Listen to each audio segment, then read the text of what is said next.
Welcome to my channel. My name is Taylor Schneider and I am Awakened Medium. On this channel, I hope to inspire, I hope to create, and I hope to become just as all of you who are tuning in. May everybody find great belief within themselves as they become all that they were born to be. And may I hold this platform for everybody who is ready to show up and make a change. Welcome and enjoy the show. Hey everyone, welcome on. We've decided to do a podcast a little differently today, showing our faces and embodying our new little setup. We got some lights, camera, action today. Because some exciting news. Yeah, right? we do have exciting news. You talk about it. We're going to start a little course that you can do all by yourself at the comfort of whenever you want to do it. And you don't have the obligation of joining one of your courses and sharing all your intimate moments with everybody else. And a stepping stone straight into spirituality. Yeah, spiritual development, your own awakening, going through your own process. I think that at any level of your awakening, sometimes we need to revisit the foundations, the base of who we are, of what makes us who we are, what's built us, and what maybe needs to be renovated or recreated. Mm-hmm. You can take this course as an expert too, and step back and just check in with yourself. I think that in the last few years we've just went through such a deep dive in our own selves, that it's transformed our relationship and the way we want to show up for the external world. And I just think it's so fun to see the growth in both of us as we're able to now come together and go, now what can we create for more people together? Yeah, so that's what we're up to. It's really exciting, it's fun, but it's challenging and uncomfortable as well. Talk about nerve-wracking, uncomfortable, especially me being in front of a camera and or talking. But yeah, we're gonna give it a shot and see how it goes. We were just talking about in our course, we're talking about belief systems right now, and just how everything in our life, we have this limited story that we've created, and it could be through our conditioning, through what life's done to us, through the traumas we've experienced. But when we start to challenge the story and start to ask ourselves, why do I feel that way? Why am I holding myself back? Why am I telling myself that? Why am I sitting in a limited vibration? We often are recognizing that we are the limited beings in our life. We are creating a story to keep us comfortably uncomfortable. You should be asking yourself, why not? Yeah. Why can't I do that? In the world, when you look around in this world and what people have created, and you look to other people and you're like, why do they have that and I don't have that? You can have that. You just have to challenge the story you've created. And I know for us lately, we've been talking about our dreams. And I think that as adults and parents, and just the life and the chapter of our life that we're in, you kind of put your dreams behind you or on hold. I'm raising babies right now. I'm making money. Put them on the back burner. Yeah, and you just start to do what every other human being's doing. But then we've come to this conclusion lately, what do we want? Yeah. And why aren't we putting our energy into that? Focusing on it instead of just going through the motions day to day. Yeah, I think we can get lost in the kerfuffle of it all. I think this human journey is so complex and it can be so hard. And until we start to challenge why we're doing what we're doing, we just keep repeating, because that's just, we're kind of lazy, and we just keep doing what we've done, even if it doesn't feel good anymore. And I know what felt good for us in the last week is starting to talk about our dreams again, starting to talk about what we want and what that could look like. It's been very exciting.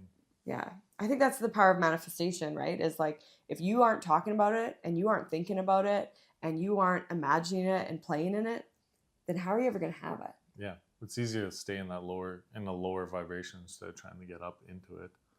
Absolutely. And developing what you truly want. Absolutely. We kind of had a deep dive leading us to, don't think that everything's perfect, because it's not. We had quite a deep, dark dive, I'd say, in the last couple months. We went through a miscarriage. I guess I went through the miscarriage, but you were the support system. Yeah. Anyways, that was hard. It was hard. It was extremely hard. Yeah. It was a difficult time for sure.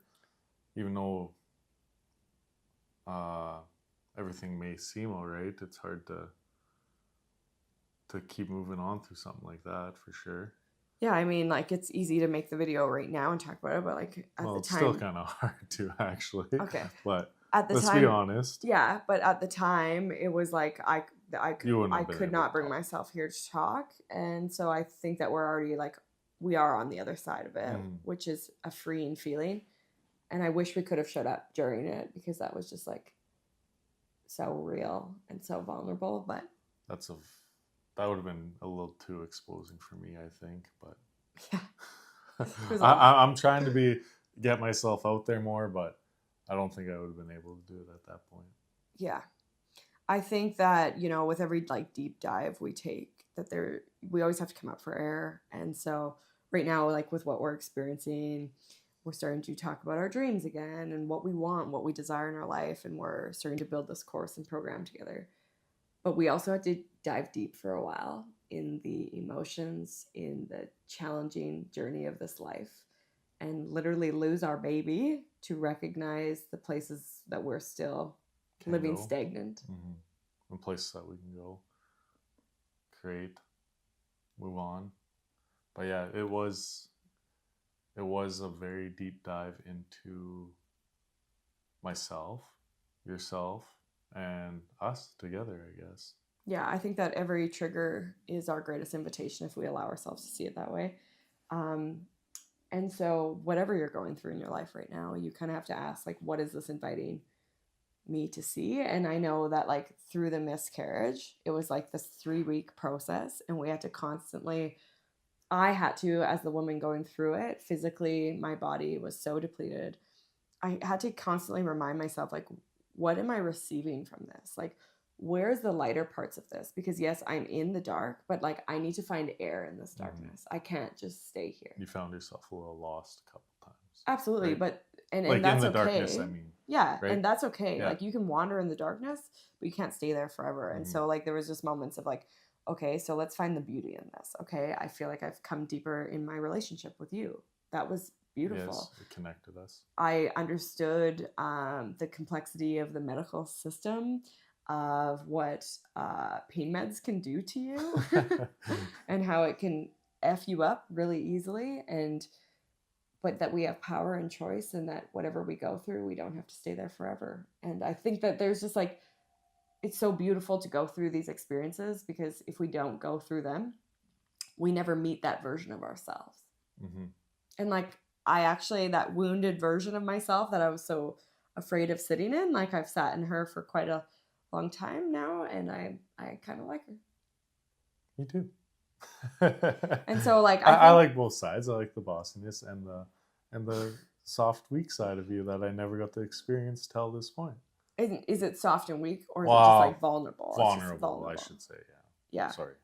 And I think that that's what it is like when you talk about shadows and like getting to know your shadow, people don't want to really get to know their shadow. Like I didn't really want to get to know that vulnerable side of myself, but through that experience, through the miscarriage, I had no choice but to meet that version of myself and love her. Yeah. You know? And you had no choice to either. Like you had to meet that new version of myself, as well as that triggered a new version of yourself. Yeah. It just kind of taught me, it just helped me step into being more of a caring husband, and realizing like what comes first is the people you care about, and instead of materialistic things, kind of. Yeah, like the material doesn't matter at all. No. Kind of. Yeah. Yeah, it's kind of weird, but yeah. It changed my perspective in that way too. Like chasing goals and dreams and money just kind of all went to the side. Yeah. Since the miscarriage. Yeah, like family's on the forefront, I would say, for sure. For sure. Yeah. And our goals with the family and all that stuff. Yeah, what we really want. I think that like life just kind of brings you into perspective at times. And if life didn't life you wouldn't really have that. You know, like you need to be lifed. Like you need to go through the ebb and flow of it. Yeah. And especially in like relationships, when I sit and talk with you, it's easy for me to be like, you met a new version of me and I met a new version of you. But it's hard in relationships when you're not accepting of each other and Mm-hmm. and accepting that there's constantly new versions that you're evolving into, whether you're ebbing or flowing. I think that's why a lot of people kind of get discomfortable with each other, because they don't realize that people are always changing too, right? Yeah. Like, Like your relationship, like you need to re-meet your partner at every stage of your life. And I don't mean like once a year. I mean like I am different today than I was yesterday. yeah. Like we're constantly, and we just talked about that in our Mm-hmm. in our course, is like that energy is always moving, always changing. And so you're made up of energy. So, and your life is made up of energy, and everything is an energetic exchange. So how do you think that anything's ever going to remain the same? Yeah. It's not. Everything's constantly moving, changing, growing, and evolving. And I think the more acceptant we can be of that and let go of the control of how we think it needs to be and start to learn to just like ride this wave, because that's what we had to do with the miscarriage. We had to ride the wave. We didn't There's no want choice. to go through that. We No. didn't want to lose our baby. We didn't want to have to start all over again. Yeah. We didn't want to meet that version of ourselves, but we did. And coming out the other side, I'm grateful for the experience. Yeah. And it was a frustrating situation, especially because this was planned. This was supposed to be our next step, and boy, Yeah. did life kick us in the balls. I think but that's like, why really it did.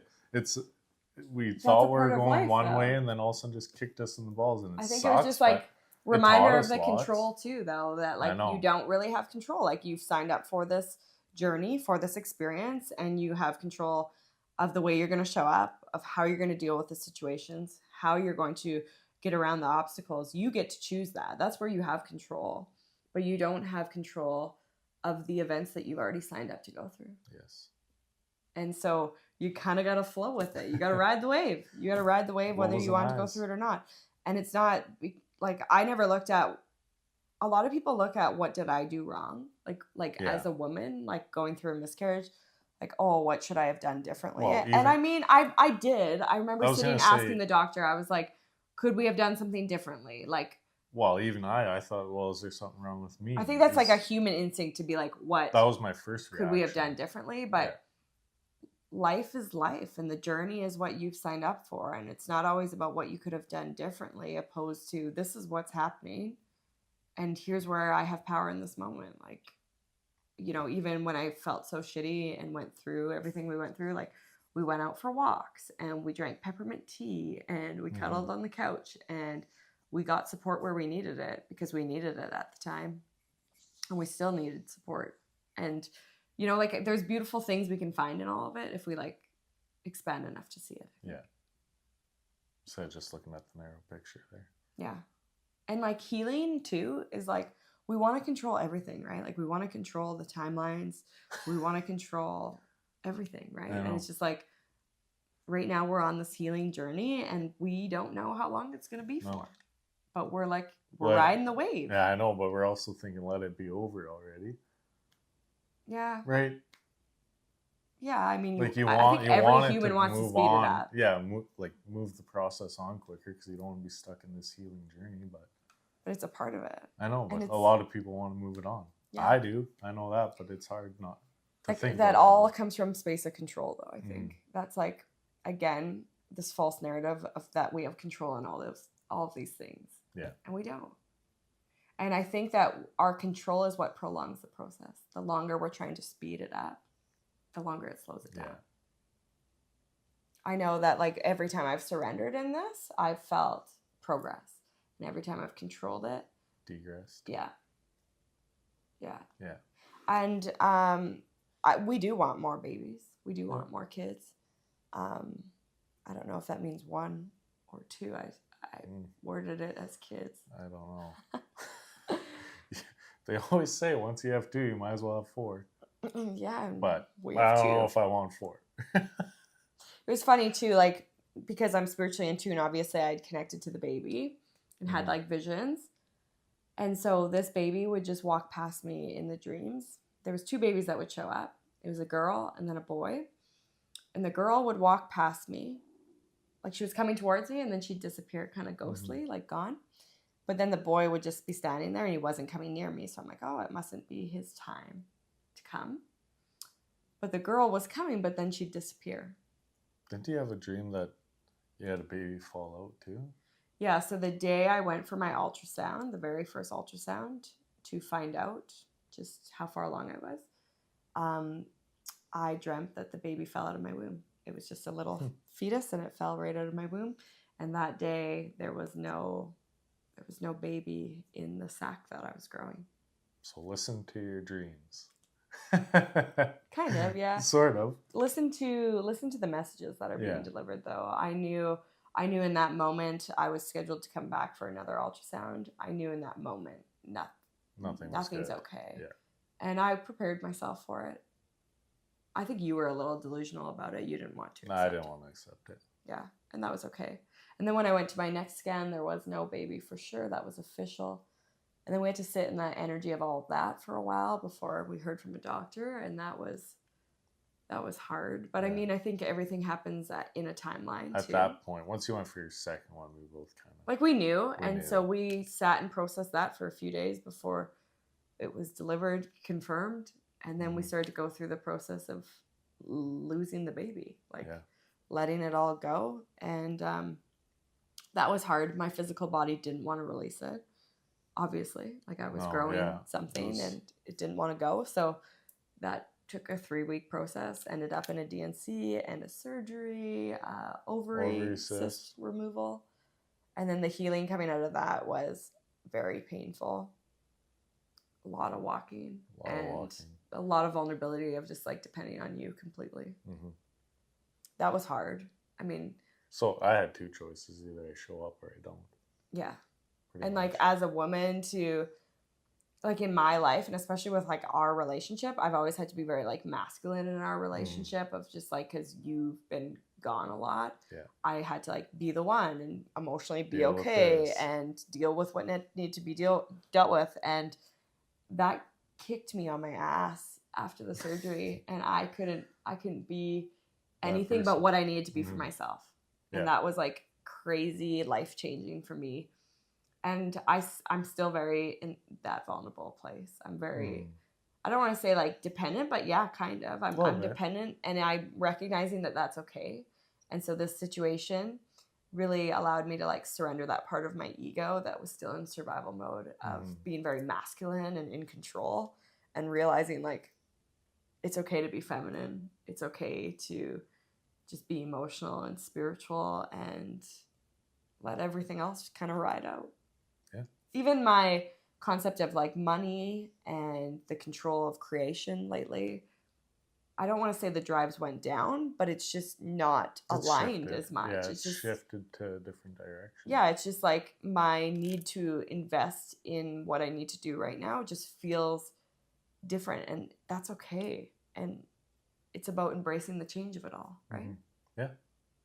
Yeah, what have you felt? Like, obviously, as I like step back from needing to be that masculine role that I thought I've needed to be for so long, how did that like change your role of who you could be for a partner to me?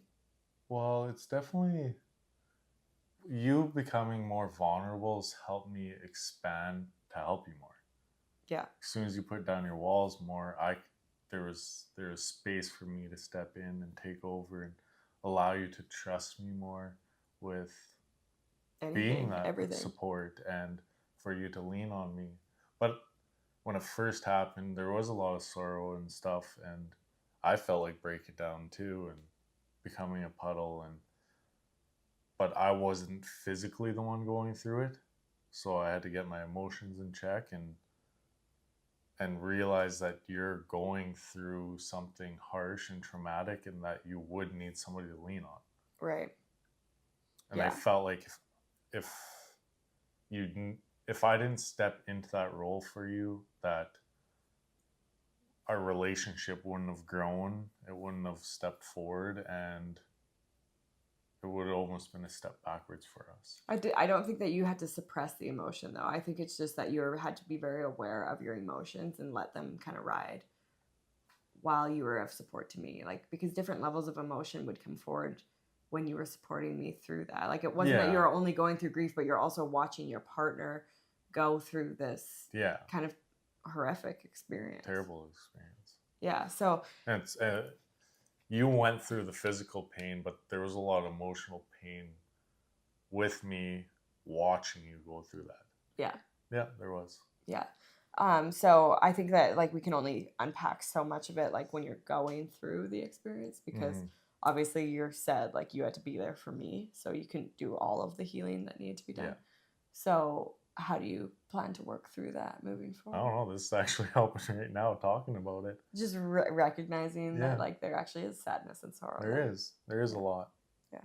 I think like that we always want like a solution to the problem, but like sometimes just talking about it it's helping. is releasing and healing for you. Yeah. I think too that we like get into that robotic mode or that survival mode of like, this is who I need to be for my person right now, and we forget about our own emotions. I definitely put my own feelings on the back burner when it came to that situation, because you being in that state made me feel like I had to be a certain person to help you through it. Yeah. I like that you said... Which is okay, though, through that time. But now, looking back right now, I'm thinking this is helping me move on from this situation, which I've kind of just buried a bit. Well, and when we bury emotion, we think it's going to come forward in that emotion we buried, right? Like, oh, it was so sad, it was so intense. But actually, sometimes just talking about it, you end up laughing or crying or giggling or just feeling heard by another person, and that's the release on its own. It's never as big or as complex as we think. Like, oh, if I unpack that, I'm going to be a puddle for days, months, crying years. on video or something. Yeah, but it's like, I think that's our ego that keeps it away from ever going there to unpack, because then we free ourselves and then we're able to move forward again. Right? Yeah. I like that you said letting my walls down let you in, because I think from like a woman's standpoint, we want you to be these people we need you to be for us. Like, we want you to be our person, but a lot of the time we've not created any room for you to be that person. Yeah. You kind of want... Like, I want to take all the control in our relationship. But yet you don't want me to take that control. Yeah. Like, I want to be in control, but yet I'm asking for you to play half the role. Yeah. Well, not true. Then I need to let it go. You want me to play the role. Yeah. You don't want me to truly be the role. Right. Yeah. Yeah. So I think that when like we want change in our life, we also have to be like willing to like look at ourselves and make space and let go of some false stories that we're creating. And I definitely was creating it. I wanted you to be my person, but there also wasn't a lot of room for you to be that person. No, we weren't. Relationships, they're so complex. We're unpacking right now. I know. But I think it's healing for relationships, all relationships. Like, it doesn't have to be always romantic relationships. It's relationships with your mom, dad, brother, sister, friends, even your dog. I mean, they're all energetic exchanges. And sometimes we have this expectation, but we're not really creating the space on our end for that expectation to be met. Yeah. Yeah. I think too, like making space on the journey of like, I let you in and I really showed you like, I am so sad and I am going through turmoil, and I didn't hide it. I didn't mask it. Like, I welcomed you to see me at that stage. Yes. And I think that's really hard in a relationship, to show how you truly feel. Yeah, it is. Just for the fact, especially for a male, like thinking back, like to that situation, I did not want to show you any sorrow or anything like that. But it goes both ways, right? You let your walls down, I should be letting my walls down too, maybe. Help with the vulnerability. But that's a good one, because we're made up of, like, although I'm a female, I still have a lot of masculine traits inside of me, and we're made up of masculine and femininity. It's just the dark and light. It's the yin and yang. And so we have to embody the side of ourselves that we don't feel is as powerful either. And so you just said that, like, your emotional side of yourself has kind of went on the back burner because you needed to be this person in this situation. But now you need to be able to sit in your emotions and your spirituality and your femininity to heal and release it. Yeah. Yeah, I like it. Moving forward, I guess. But and then for myself, I had to let go of the masculinity and be willing to sit in the feminine. And now I can look at the masculine and kind of heal and repair the parts of myself where I've told myself I've had to be in control for so long. Yeah. And it hasn't worked for me. Mm-hmm. I think as a relationship, you have to always be willing to grow and evolve, and always be willing to re-meet your partner at the new version of themselves. Yeah, both you have to be evolving all the time. It's hard if you're not, because if one person's moving on, up leveling, and the other person's stagnant, then eventually you're just gonna float apart. Yeah. Yeah. Everybody has to take responsibility for themselves, mm-hmm. and has to recognize that they want growth and change. I think we did that in our relationship. We definitely got stagnant for a long time. Yeah, I think we were stagnant before we were moving. Mm-hmm. Most relationships fall apart at the 5-year, and ours fell apart, and it's been repairing this whole year time. 1. Ours fell apart before it was married. Oh God. It's funny. Move a little backwards, but that's okay. I don't know, but I'm grateful for that, because now it's we do understand each other. We do understand the complexity of each other. We are always willing to re-meet each other, because we know we're always growing and changing. And I think it's just the false belief that was created from the narrative of relationships of what we once seen in childhood of here's how marriage looks, and it is stagnant, and you just stick to the one person, the one version of yourself for your whole life. Just move day to day, and yeah, but we're always growing boring. and evolving. So why are we still playing that old story? And I don't think you and I are. No. But I think there's a lot of marriages that still have that ideal picture, and maybe you just need to focus more on yourself, your own growth and evolving, and allow for that relationship to evolve and start to flow if that's what it's meant to, or to fall apart if that's what it needs to do too. Mm-hmm. I think our control is what prolongs everything. But you can't keep a relationship, friends, anything, if you're growing and they're not. You can't force them to grow anyways. So, but that's why ours has kind of been working lately. Yeah. Because we both do, I guess. Yeah, I mean, I think you have to let go of the control of what you expect from your partner, though, too. Yeah. I'm happy with where I am in my growth, and I focus on watering myself, which in turn naturally waters you. Mm-hmm. And then you're doing the same thing, which in turn naturally waters me, right? It's just there's just this balance I think we have to find in relationships. It's so complex. Relationships are so complex. And don't get us wrong. We have our bad days too. Oh yeah, we still fight, human. And we still have egos, and we're still humans. And this human journey on its own is complex. That's what I was going to say, is as individuals, it's so complex. And then throw in a relationship. Yeah. And now I'm not only just trying to learn, grow, and understand myself, You're trying to but do now both. I'm trying to do that with you. And it's just so beautiful, though, if you can see it in this harmonious way, that together, let's grow and evolve. But if you're the only one doing it in the relationship, it can be hard. It can be difficult. Mm-hmm.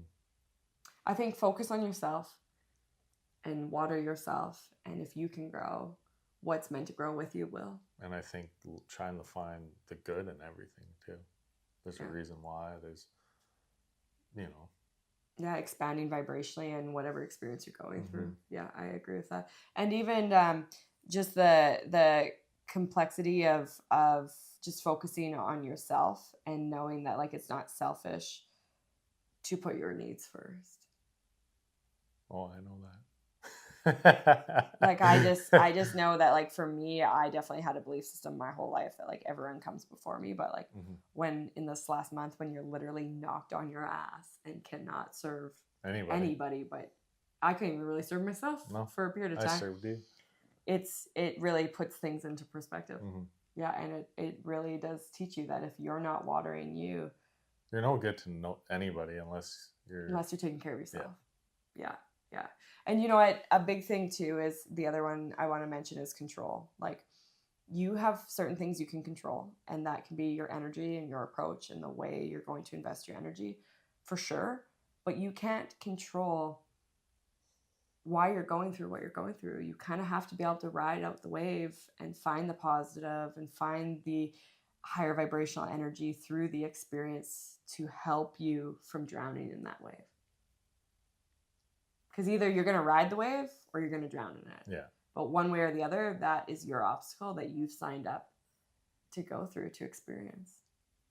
And you can't control it or change it. I know. But you said that today in our combo, there's so many things that we were trying to control and change in this miscarriage. Like, we didn't want to go through it. We wanted to speed up the healing. We wanted to speed up the time of the surgery and everything. Yeah. But everything is in vibration and energy. And we just got to ride the wave of it. Spent a long time in hospitals. Yeah. We've had to do a lot of clearing. Even going through the experience when I wasn't able to find myself, like, you reminded me to get off the pain meds, to get to my meditations. You even meditated with me to help me get through it. There was just a lot of things, even smudging. I remember you walking around the house, clearing out the energy. There's so many things we can do to help our partners when they're going through, shitty times. We can be there. We can either be there and help them get out of it, or we can be there and create more shit for them. Yeah, I don't know. I hope this makes sense for you listening. I guess the complexity of relationships, marriage, friendships, all these people in our lives, and how we're choosing to show up in it all. And also just the journey, the harsh, hard human journey. And we're just all in for it. So we might as well enjoy the experience. The good, the bad, the ugly. Because it's going to happen. It's what we're here for. For the experience. So I didn't want to do this talk today, and so I made Jordan do it with me, and I'm glad we did it. Yeah, it was fun. Sometimes we just got to talk it out. Yeah. Okay, that's a wrap, my friends. I got nothing else. Take care and talk to you soon. Bye.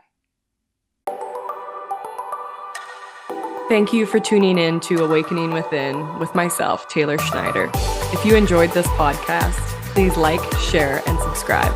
If you are interested in working with me at a deeper soul level, visit my website, awakenmedium.com, and see if there's a course or possibly one of my subscriptions that feels called to you. My subscriptions are community-based, helping you grow and become in all ways possible, as well as guiding you through deep levels of meditation